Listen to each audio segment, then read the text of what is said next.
آپ کو، deputy speaker صاحب کو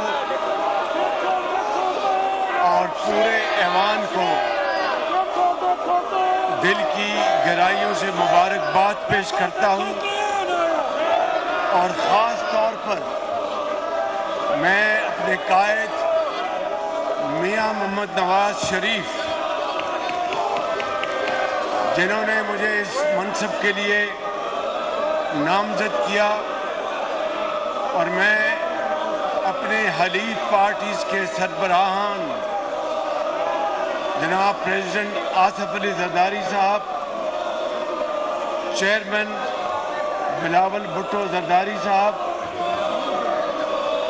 جناب ڈاکٹر خالد مقبول صدیقی، جناب چودھری شجاعت حسین اور چودھری صادق حسین، اور جناب عبدالعلیم خان